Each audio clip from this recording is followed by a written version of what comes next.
स्थापकाय च धर्मस्य सर्वधर्मस्वरूपिणे अवतारवरिष्ठाय रामकृष्णाय ते नमः। जननीं शारदां देवीं रामकृष्णं जगद्गुरुं पादपद्मे तयो श्रित्वा प्रणमामि मुहुर्मुहुः। नमामि रतिराजाय विवेकानन्दसूरये सच्चित्सुखस्वरूपाय स्वामिने तापहारिणे। जय जय रघुवीर समर्थ। आज आपण योद्धा संन्यासी विश्वविजयी स्वामी विवेकानंद यांच्यावर आज आपण थोडंसं चिंतन करणार आहोत. 11 सप्टेंबर 1892 हा दिवस शिकागोच्या मातीत गाजला आणि दिगंतराला पोचला. कोलंबसाने अमेरिकेचा शोध लावला. त्याला 400 वर्ष पूर्ण झाल्याबद्दल अमेरिकेने एक धर्मपरिषद बोलावली होती. जगात फोफावणारा आमचा धर्म आहे त्याची महत्ता आणि श्रेष्ठत्व सांगण्यासाठी ती ह्यांनी योजना केली होती. तिथे भारतातल्या मातीतला एक तरुण पोरगा अनेक आर्थिक शारीरिक संकटांना तोंड देत देत हरवलेले प्रवेशपत्र पुन्हा मिळवून सभेत आला आणि my sisters and brothers of India हे शब्द उच्चारले. हे 6 शब्द ऐकताच सभेतले सर्व लोक उभे राहिले आणि प्रचंड टाळ्यांच्या गजरात त्यांनी त्यांचे स्वागत केले. 10 सप्टेंबर याच मुलाला म्हणजे आदल्या दिवशी ब्लॅक बेगर, इंडियन फूल म्हणून हिणवले होते. पण वाणीच्या तेजाने सर्व सभा हादरली व त्याचे उत्स्फूर्त स्वागत लोकांनी केले. विवेकानंदांचे चरित्र आज आपण थोडक्यात पाहूया. विवेकानंदांचा जन्म 12 जानेवारी 1863 या दिवशी सकाळी सूर्योदयाच्या पूर्वी झाला. बंगालमधील तो दिवस संक्रांतीचा होता. विवेकानंदांची आई ह्या शिवभक्त होत्या. त्या रोज शिवाची पूजा करायच्या आणि शिवाचा प्रसादच हा आहे असं त्यांचं मत होतं. एक वैचारिक तेजस्वी सूर्य उगवला असे आपल्याला म्हणता येईल संक्रांतीच्या दिवशी. वडील विश्वनाथ दत्त, आई भुवनेश्वरी देवी. वडील हे हायकोर्टामध्ये प्रसिद्ध वकील होते. आईवडिलांनी मुलांवर उत्तम संस्कार केले होते. विश्वनाथ दत्तांसमोर बायबल आणि कुराणाचा आदर्श तर आईवर रामायण महाभारताचे संस्कार आहेत. मुलामध्ये कधी नकारात्मक निषेधात्मक विचार प्रविष्ट होणार नाहीत अशी काळजी आईवडिलांनी घेतली होती. मेट्रोपॉलिटन इन्स्टिट्यूशनमधून त्यांचे शिक्षण झाले. शाळेजवळ झोपडपट्टी होती. जाता येता तिथं खूप नेहमी माऱ्या एकमेकांना शिव्या पण द्यायच्या. बुद्धिमान नरेंद्रला सर्व शिव्या पाठ झाल्या होत्या. एकदा शाळेतून घरी आल्यावर स्वयंपाक तयार नव्हता. भूक तर खूप लागली होती. नरेंद्र चिडला आणि खूप शिव्या त्याने आईला दिल्या. आई काही बोलली नाही पण व्यथित मात्र झाली. तिने नवऱ्याला ही गोष्ट सांगितली. संध्याकाळी नरेंद्र खेळून आल्यावर खोलीत पाहिले तर फळ्यावर सर्व शिव्या म्हणजे कोणीतरी लिहून ठेवलेल्या होत्या. खाली लिहिले की नरेंद्रने आपल्या आईला वरील पदव्या बहाल केल्या आहेत. हे वाचून नरेंद्र खूप खजील झाला आणि खाली येऊन त्याने आईला नमस्कार केला. आई, मी चुकलो. माझी चूक अशी पुन्हा कधीही होणार नाही. त्याला न मारता किंवा त्याला न बोलता दोघांनी त्याला शांतपणे हाताळले. मुलांची मनं ही काचेसारखी असतात. ती कधीही फुटू शकतात आणि म्हणून त्याला अतिशय जपावं लागतं. एकदा विश्वनाथ दत्तांच्या मित्राने विचारले, मोठेपणी तू कोण रे होणार? मला कोचमन व्हायचं आहे. उत्तर ऐकून वडिलांनी खरं रागवायला हवं होतं. कारण 3 पिढ्या घरात वकिली सुरू असताना मला याला टांगेवाला व्हायचं आहे याच्या मागे त्यांना थोडं वाईट वाटलं. पण त्याच्या मागे एक कॅलेंडर होतं. कृष्णाच्या हातात चाबूक होता व मागे अर्जुन बसलेला होता. बेटा नरेंद्र, तू ह्या कृष्णासारखा कोचमन हो आणि खरोखरच शिकागोच्या धर्म परिषदेत रथात बसून भ्रांत चित्त अर्जुनांना भगवद्गीता सांगितली. लहानपणापासून कुशाग्र बुद्धी, तेजस्वी सौंदर्य, सुदृढ शरीर यष्टी, खणखणीत आवाज त्यांना लाभलेला होता. खेळ, व्यायाम, तत्त्वज्ञान, संगीत इत्यादी विषयात तो विशेष पारंगत होता. लहानपणापासून त्याला ध्यानाची सिद्धी प्राप्त होती. एकदा ध्यानाला बसला की 4-4, 5-5 तास तो एका जागेवर स्थिर बसत असे. भोवताली काय चाललं आहे याचं त्याला भान पण नसे. चित्ताची विलक्षण एकाग्रता नरेंद्रनाथांना लाभली होती. महाविद्यालयात गेल्यावर त्यांनी तत्त्वज्ञानाचे 2000 ग्रंथ एका वर्षात वाचले होते. ते नास्तिक नव्हते पण अज्ञेयवादी व संदेहवादी बनले होते. अनेक संतांना, प्रवचनकारांना, कीर्तनकारांना ते भेटायचे आणि प्रत्येकाला विचारायचे की तुम्ही देव पाहिलात का हो? अशा प्रकारे एका वैचारिक आंदोलनाच्या कालखंडातून ते जात होते. एकदा कॉलेजमध्ये प्राचार्य हेस्टिंग शिकवताना समाधीविषयी बोलत होते. लगेच नरेंद्र त्यांना भेटले आणि म्हणाले, ते कलकत्त्याला दक्षिणेश्वर भगवान रामकृष्ण परमहंस नावाचे महान योगी दिवसातला बराचसा वेळ समाधीतच असतात, त्यांना जाऊन तू भेट, असं ते हेस्टिंग म्हणाले. त्याप्रमाणे नरेंद्र ठाकूरांना भेटल्यावर त्यांना वाटलं की ठाकूरांच्या मेंदूवर काहीतरी परिणाम झाला आहे, कारण ते नरेंद्रांना वेगळेच वाटले. ठाकूर नरेंद्रांना पाहून म्हणाले, अरे मी तुझी कधीची वाट पाहतोय. डोळ्यात त्यांच्या अश्रू आले. कुठेतरी कसे तरी करून नरेंद्र तिथून निघाले. परत भेटल्यावर नरेंद्राने विचारले, आपण देवाला पाहिलेत का हो? हो. अरे नुसते पाहिले नाही तर मी त्यांच्याशी, देवाशी तुझ्याशी जसा बोलतोय ना तसाच बोललोही आहे. हे ऐकून नरेंद्रांना तर धक्काच बसला. मला दर्शन देईल? हो. मला त्याच्याशी बोलता येईल? हो. मी सांगेन त्याप्रमाणे तुला वागायला लागेल. समर्थ म्हणतात, गुरु तावून सुलाखून घ्यावा तशी 5 वर्ष नरेंद्राने परीक्षा ठाकूरांची घेतली होती. ठाकूर एकदम गरीब तर नरेंद्र संपन्न कुळातला. ठाकूर निरक्षर पुजारी तर नरेंद्र BA 2000 तत्त्वज्ञानांच्या पुस्तकांचे वाचन केलेला. ठाकूर मूर्तीपूजा करणारे तर नरेंद्र निराकाराचा उपासक. 2 परस्पर विरोधी गोष्टी, रामकृष्ण परमहंस म्हणजे घनीभूत श्रद्धा तर स्वामी विवेकानंदे घनीभूत तर्क. प्रत्येक गोष्टीवर संशय. बुद्धीचं समाधान झाल्याखेरीज कशावरही विश्वास ते कधी ठेवायचे नाहीत. 2 परस्पर विरोधी व्यक्तिमत्व, रामकृष्ण म्हणजे शरणागती तर नरेंद्र म्हणजे प्रयत्नवाद. असे असूनही 5 वर्षानंतर नरेंद्र पूर्णपणे ठाकूरांना शरणागत आहेत. एकदा नरेंद्रांनी असं ऐकलं की ठाकूरांना पैशाचा स्पर्श सहन होत नाही. ज्या खोलीत ठाकूर झोपत असत त्या गादीखाली नरेंद्रांनी 2 नाणी ठेवली व कपाटामागे लपून बसला. ठाकूर आले आणि पलंगावर बसले. विजेचा झटका बसावा त्याप्रमाणे ते पटकन बाजूला झाले. अरे कोण आहे रे? कोणी काय केलंय? नरेंद्र म्हणाला, तुमची परीक्षा घेण्यासाठी नाणी पलंगाखाली मीच ठेवली होती. विचारून अरे वा, अरे बरं केलंस. गुरुला तपासावं, दिवसाही तपासावं, रात्री पण तपासावं. नरेंद्रसारखे प्रश्न विचारून त्यांना भंडवायचा, पण ठाकूरांनी कधी त्याचा तिरस्कार केला नाही. 2.5-3 वर्ष येत राहिला, पण काली मातेला कधी नमस्कार कर, पूजा कर असं कधीही ठाकूरांनी त्याला म्हटलेलं नाही. कितीही नरेंद्र संदेहवादी, बुद्धिप्रामाण्यवादी असला तरी तो वैराग्यशाली आहे त्याची खात्री ठाकूरांना होती. तो लग्न करणार नाही हे त्यांनी ओळखले होते. कलकत्त्याच्या एका नटीने पत्र लिहिलं होतं की तू जर माझ्याशी लग्न करशील तर तुझं दारिद्र्य नष्ट होऊन करोडोपती होशील. आपल्या नरेंद्रांनी लिहिलं, शरीर म्हणजे जड माती आहे. आज तुझ्याकडे तारुण्य आहे, पण कधीतरी ते सर्व नष्ट होणार आहे. हे जाणून तू भक्तीला लाग. म्हणजे शुकासारिखे पूर्ण वैराग्य जाते हे नरेंद्रांना लागू पडतं. ठाकूरांनी हे जाणून शक्तिपात केला. एकदा नरेंद्र ध्यानाला बसलेले असताना ठाकूरांनी आपला उजवा पाय नरेंद्रांच्या डाव्या खांद्यावर ठेवला. नरेंद्रांना वाटतंय की आपण फिरतोय, सर्व खोली फिरते, आपला देहसुद्धा आपला नष्ट होत आहे. नरेंद्र किंचाळले की हे काय तुम्ही करताय? थांबवा. नरेंद्र घाबरले. लक्षात आले की हा जो पगला पुजारी आहे ना, जो आपल्या शक्तीने वाटेल ते करू शकतो. एकदा त्याच्या डोक्यावर ठाकूरांनी हात ठेवून ब्रह्मज्ञान दिले. एकदा ठाकूरांकडे नरेंद्रांना निर्विकल्प समाधीचा अनुभव मागितला. तेव्हा ठाकूर म्हणाले, अरे किती स्वार्थी आहेस. अरे तू वटवृक्ष हो ना, सर्वांना आधार दे. शिवभावे जीवसेवा, दरिद्री नारायणाची पूजा या दृष्टिकोनातून तू कर. आणि खरंच विवेकानंदांनी आपल्या गुरूंचा हा विचार सर्वदूर पसरविला. वनातला वेदांत जनात आणला. पण एकदा ठाकूरांच्या कृपेने 72 तास निर्विकल्प समाधी लागली. काष्ठवत शरीर झालं.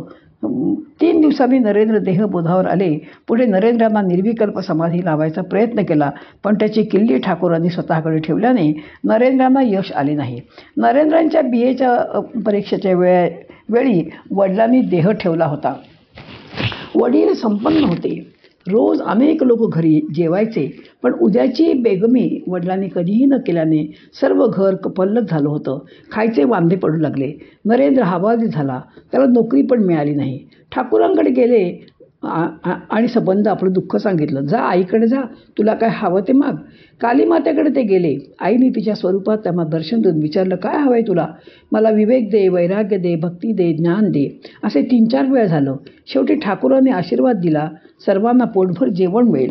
पुढे ठाकूर म्हणतात की अरे तू मागून काय मागितलंस तर पारमार्थिक संपत्ती मागितलीस. तेव्हा त्यांच्या लक्षात आलं की ती विरक्ती ह्या मुलाकडे आहे. पुढे ठाकूरांना घशाचा कॅन्सर झाला. आता हे जग सोडून जाणार हे विवेकानंदांना दिसत होतं. मी जे सांगितलं, मी जे अनुभवलं, मी जे पाहिलं आणि समजावून दिलं, हे सर्व जगाला पोहोचतं करायचं काम ह्या इथे जमलेली जी तरुण मुलं आहेत त्यांनी केलं पाहिजे. मग ते तपासायचं काम जग करेल. त्यांनी या मुलांना विशेषतः विवेकानंदांना काय सांगितलं तर डिव्हिनिटी ऑफ सोल म्हणजे आत्म्याचं अमरत्व, दिव्यत्व हे पहिलं तत्त्व. दुसरं तत्त्व युनिटी ऑफ एक्झिस्टन्स म्हणजे चराचराचे अस्तित्व आहे, त्याच्यामागे एकच तत्त्व आहे. आणि तिसरं म्हणजे हार्मनी ऑफ रिलिजन, जेवढे म्हणून धर्म आहेत त्यात एक प्रकारचा संवाद आहे, संवाद होणं शक्य आहे. तंतुवाद्याला तशा तारा जरी कितीही असल्या तरी संगीत हे एकच असतं. धर्म जरी अनेक असले तरी त्याच्यामागचं तत्त्व हे एकच असतं, म्हणजे अद्वैत सर्वदूर आहे, सर्व धर्माचं फलित ठरेल. आसक्तीच्या विषयांचा त्याग केला पाहिजे. धर्म हा क्रियाप्रवण असला पाहिजे. विवेकानंदांनी रामकृष्ण मठ आणि मिशन काढले, दवाखाने काढले. धर्म हा क्रियेशील असावा असे विवेकानंदांचे मत होते. ठाकूर म्हणायचे की धर्मभूमी आहे. हे सर्व ठाकूरांचे विचार पुढे विवेकानंदांनी जगभर पसरवले. एकदा ते ठाकूरांच्या उशाशी बसले होते.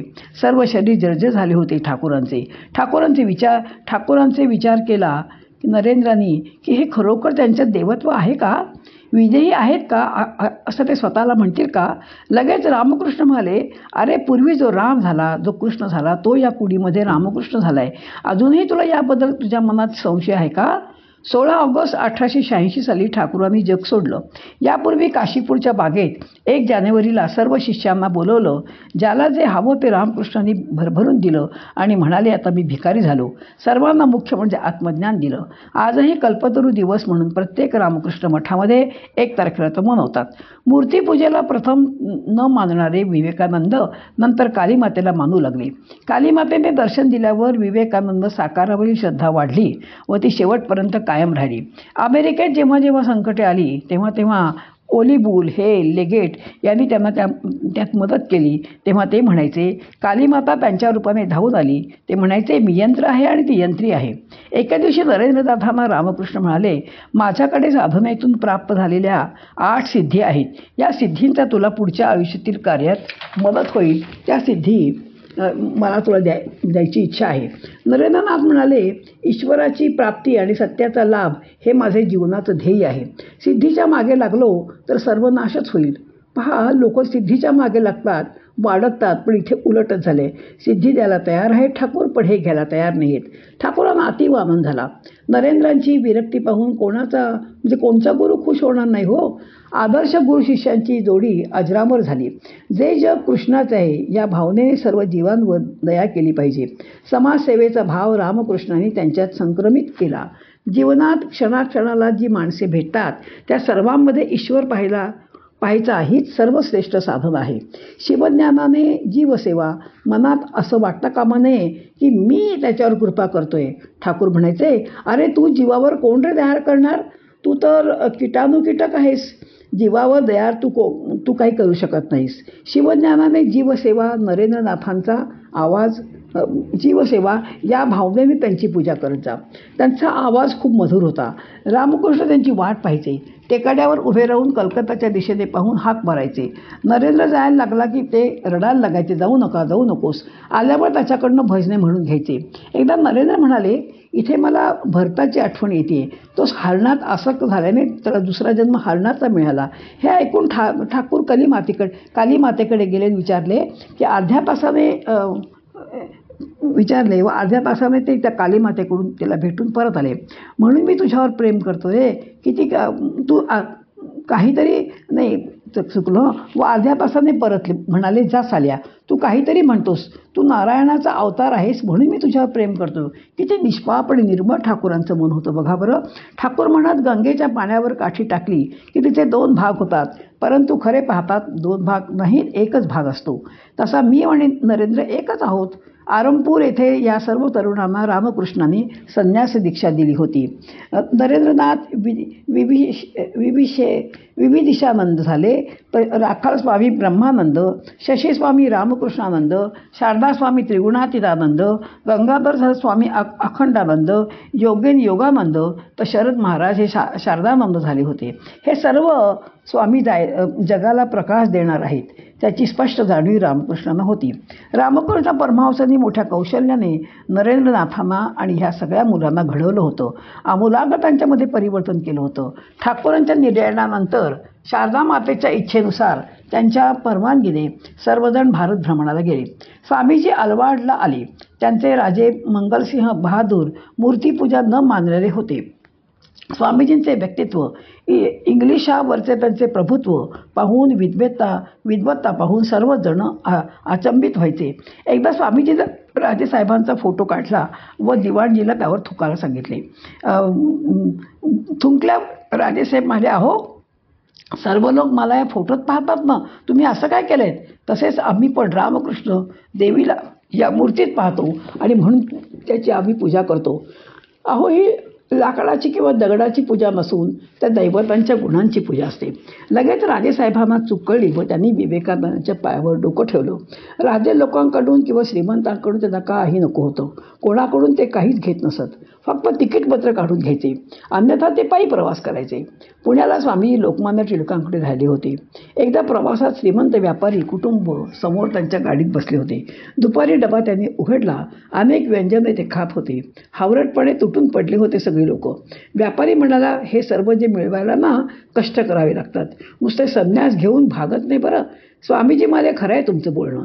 इतक्यात विवेकानंदांच्या नावाने हाक मारत एक जण आणि त्या स्टेशनवर त्यांना शोधत आला आणि पंचपक्वानांचे भरलेला डबा दिला व दक्षिणाही देऊ लागला. हे पाहून समोरचा माणूस खजील झाला. योगक्षेमम वहाम्यहम याची प्रचिती ह्या सगळ्यांना आली. स्वामीजी प्रवासात पैसे बाळगत नसत. वाटेत एकदा एकाने प्रश्न विचारला, जीवन म्हणजे काय? स्वामीजी म्हणाले, माणसाचे सत्य स्वरूप देहाच्या माध्यमातून पूर्णपणे अभिव्यक्त होण्याचा प्रयत्न करत असतं. त्याला बाह्य विषय दडपण्याचा प्रयत्न करत असतात. या संघर्षाचे नाव आहे जीवन. शेवटचा प्रवासाचा टप्पा कन्याकुमारी होता. देवीचे दर्शन घेतल्यावर समुद्रातील खडकावर देवी पार्वतीने तपश्चर्या केली. त्याचं दर्शन घ्यायची ओढ त्यांना लागली. तिचे चरणचिन्ह तिथे उमटलेले पाहिजे होते. पण जायचे कसे? खिशात नावाड्याला द्यायला पैसा नाही. पोहत पोहत ते खडकापर्यंत पोचले व तिथे जाऊन 72 तास ध्यानाला बसले. रामकृष्णांच्या कार्याचे खरे सूत्र या ध्यानावस्थेत स्वामीजींना मिळाले. पुढे ते अमेरिकेला गेले. बोस्टनची घटना सर्वश्रुत आहे. त्या घटनेनंतर लोकांनी वृत्तपत्रांनी त्यांना अक्षरशः डोक्यावर घेतले. त्यांना पाहण्यासाठी लोक रस्त्यावर दुतर्फा गर्दी करू लागले. भारतातील सभ्यता आणि संस्कृती अजूनही जिवंत आहे हे त्यांनी पाश्चात्यांना पटवून दिले. भारताजवळ अध्यात्म शिका आणि तुमच्याकडनं विज्ञान शिकूया. विज्ञान सुख देईल, पण ते सुख कसे भोगायचे शांतपणे हे भारत तुम्हाला शिकवेल. सर्वांच्या लक्षात आले की स्वामीजी हे धर्मवेड नसून धर्मवीर आहेत. ते सर्वांना सांगत की मी इथे माझ्या धर्माचा प्रचार करायला आलेलो नाही, तर माझ्या गुरुदेवांचा विश्वबंधुत्वाचा संदेश द्यायला आलेलो आहे, कारण हा कल्याण करणारा संदेश आहे. एकदा रॉकफेलर नावाचं तुम्हाला सगळ्यांना माहिती आहे, स्वामीजींना भेटायला आले. त्यांना वाटले आपल्याला VIP ट्रीटमेंट मिळेल, कारण त्यांना मोठी रक्कम स्वामीजींना द्यायची होती. स्वामीजी वाचतच होते. अपमान वाटून रॉकफेलर परतले, कारण स्वामीजींनी त्यांच्याकडे लक्ष पण दिलं नाही. एवढी माझी उपेक्षा केली या संन्यासाजवळ आहे तरी काय, आणि म्हणून ते परत त्यांच्याशी बोलायला आले. आणि त्या शक्तीमुळे ते एवढे निर्धास्त झाले आणि ते परत आले आणि त्यांना रॉकफेलरनी विचारले, तुम्ही मगाशी वाचन बंद का केलं नाहीत? तेव्हा ते म्हणाले की मगाशी तुम्ही मला विकत घ्यायला आला होतात, पण आता मला तुम्ही भेटण्याकरता आला आहात. त्यांची लोकप्रियता ख्रिश्चन मिशनरीजना खूप खपत होती. त्याचे त्यांना मुळीच आश्चर्य वाटलं नाही किंवा रागही आला नाही, कारण एवढ्या निस्वार्थी भावनेने एखादा माणूस कार्य करू शकतो यावरच त्यांचा विश्वास मुळीच नव्हता. विरोधकांवरही प्रेमाचा वर्षाव करावा हे विवेकानंदांचे यशाचे गमक होते. संत असे असतात बरं. भारतात परतल्यावर स्वामीजींचे जंगी स्वागत झाले. स्वामीजींनी क्रियाशील वेदांताची एक प्रयोगशाळा उघडली. तिचे नाव आहे रामकृष्ण मठ किंवा रामकृष्ण मिशन. भारतात व भारताबाहेर त्याचे जाळे पसरलेले आहे. मठ किंवा मिशन प्रसिद्धी परांगमुख आहे. शेकडो सेवा प्रकल्प सुरू आहेत, पण कोणाला ह्याचा पत्ता पण नसतो. रामकृष्ण मठाचे स्वामी रंगनाथन व राजीव गांधी एकदा एका समारंभामध्ये एकत्रित आले होते. त्यांचे काम बघून राजीव गांधींनी पद्मश्री देण्यासाठी त्यांचा बायोडाटा मागितला. रंगनाथन म्हणाले, I am sannyasi of Ramakrishna Mission. This is my highest title. You cannot add anything more by giving me Padmashri. काय उत्तर आहे बघा. आत्मनो मोक्षार्थ जगत हितायच ही स्वामीजींची भूमिका होती. स्वामीजी सर्वांवर सारखेच प्रेम करीत. गिरीश बाबू म्हणत, मी स्वामीजींना मानतो ते फरडे वक्ते किंवा गाढे वेदांती म्हणून नाही, तर दलितांबद्दल त्यांच्या मनात जे प्रेम आहे त्याबद्दल त्यांना मानतो. ते म्हणायचे, I want man making religion. मला 1000 तरुण द्या, मी भारताचा नकाशा बदलेन. Take upon idea, make that idea your life, think it, live in it, dream on it, learn all other ideas, leave all other ideas. This is the way to succeed the life. यशस्वी व्हायचं असेल तर ध्येयाने वेडे व्हा. भगिनी निवेदिता त्यांचे काम पाहून वेडी होऊन भारतात आली होती. तिला स्वामीजींनी संत बनवलं. 4 जुलै 1902 मूळ स्वरूपात विलीन होण्यासाठी स्वामीजींनी हा दिवस पक्का केला होता. अग्निसंस्कार कुठे करावा ही पण त्यांनी जागा स्वामीजींनी दाखवून ठेवली होती. जुलैला ते अतिशय उत्साहात होते. स्वतः स्वयंपाक त्या दिवशी त्यांनी केला. सर्व गुरुबंधूंना शिष्यांना मोठ्या प्रेमाने जेवायला घातले. नेहमीप्रमाणे 3 तास संस्कृतचा तास घेतला. जेवल्यानंतर स्वतः शिष्यांच्या हातावर पाणी घातले. असेच येशूनेही आपल्या शिष्यांचे पाय धुतल्याचे भगिनी निवेदिताला आठवले व त्या व्यथित झाला. रात्री ध्यानाला बसले.